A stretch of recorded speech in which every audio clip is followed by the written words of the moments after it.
Finally, tonight, as promised, a special comment on the meaning of the story of former U.S. Acting Assistant Attorney General Daniel Levin. It is a fact startling in its cynical simplicity, and it requires cynical and simple words to be properly expressed. The presidency of George W. Bush has now devolved into a criminal conspiracy to cover the ass of George W. Bush.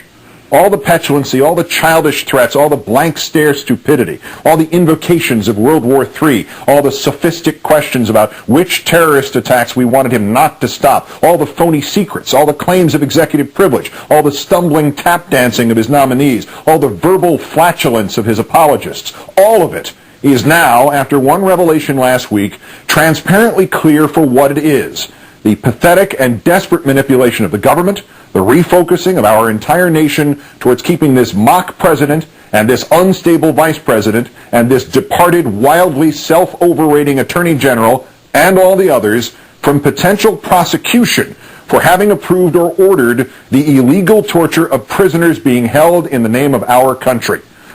Waterboarding is torture, Daniel Levin was to write. Daniel Levin was no theorist and no protester. He was no troublemaking politician. He was no table-pounding commentator.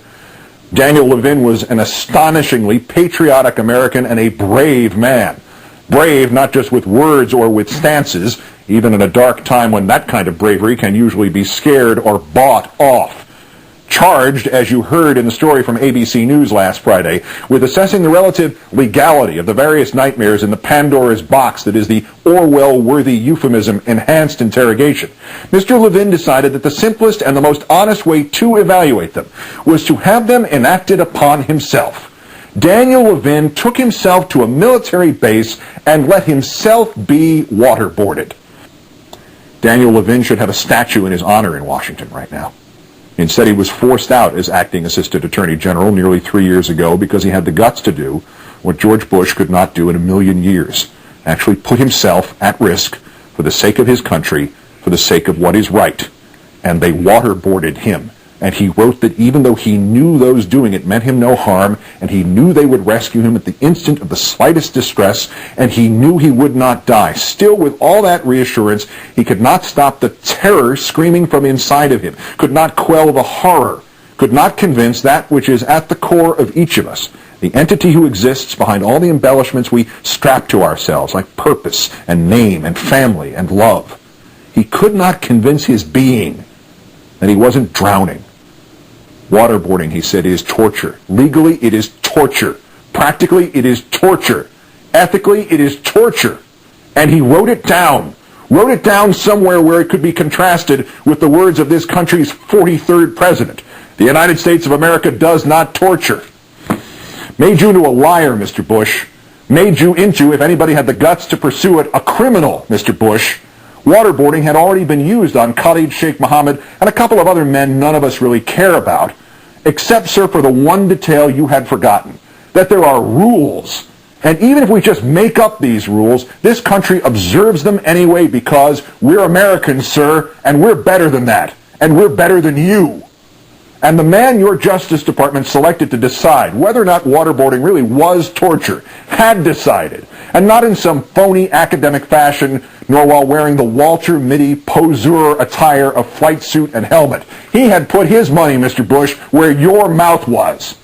So your sleazy, sycophantic henchman, Mr. Gonzalez, had to have him append an asterisk suggesting his black and white answer wasn't black and white after all, that there might have been a quasi-legal way of torturing people, maybe with an absolute time limit and a physician entitled to stop it, maybe if your administration had ever bothered to set any rules or guidelines. And then when your people realized that even that was too dangerous, Daniel Levin was branded too independent and someone who could not be counted on. In other words, Mr. Bush, somebody you couldn't count on to lie for you. So Levin was fired, because if it ever got out what he'd concluded and the lengths to which he went to validate that conclusion, anybody who had sanctioned waterboarding and who knows what else, anybody, you yourself, sir, you would have been screwed. And screwed you are. It can't be coincidence that the story of Daniel Levin should emerge from the black hole of this secret society of a presidency just at the conclusion of the unhappy saga of the newest Attorney General nominee. Another patriot somewhere listened as Judge Mukasey mumbled like he'd never heard of waterboarding and refused to answer in words that which Daniel Levin answered on a waterboard somewhere in Maryland or Virginia 3 years ago. And this someone also heard George Bush say, "The United States does not torture." And he realized either Mr. Bush was lying or this wasn't the United States of America anymore, and either way, he needed to do something about it. Not in the way Levin needed to do something about it, but in a brave way nonetheless. We have United States senators who need to do something about it too. Chairman Leahy of the Judiciary Committee has seen this for what it is and said enough. Senator Schumer has seen it reportedly as some kind of puzzle piece in the New York political patronage system, and unfortunately he has failed. What Senator Feinstein has seen to justify joining Schumer in rubber-stamping Mukasey, I cannot guess.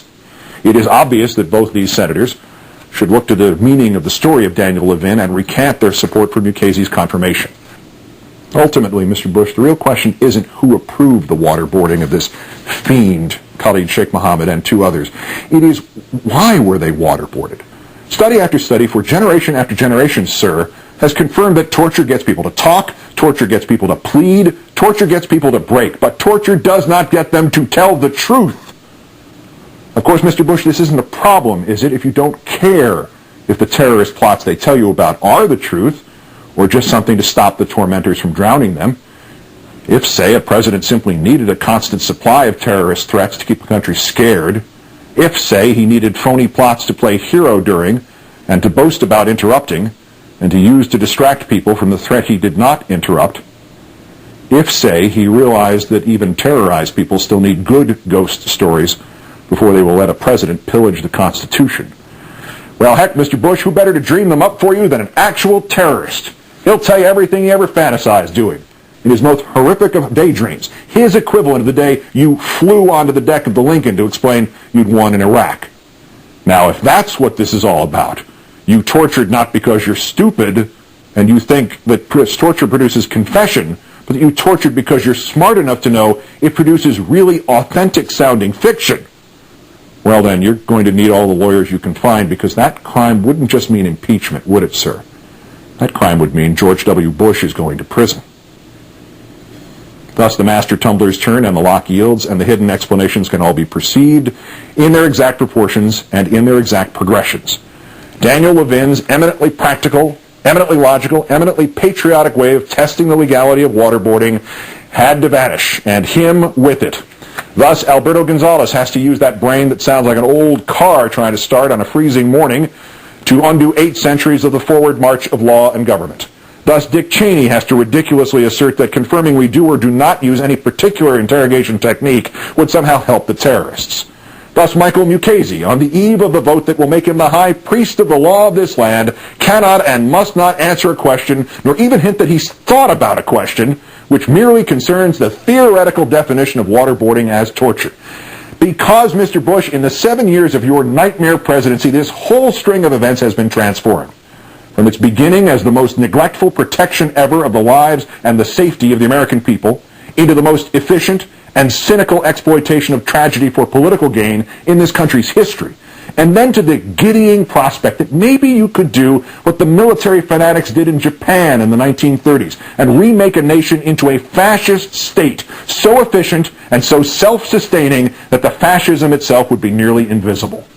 But at last, this frightful plan is ending with an unexpected crash. The shocking reality that no matter how thoroughly you might try to extinguish them, Mr. Bush, how thoroughly you might try to brand disagreement as disloyalty, Mr. Bush, there are still people like Daniel Levin who believe in the United States of America as true freedom, where we are better not because of schemes and wars, but because of dreams and morals.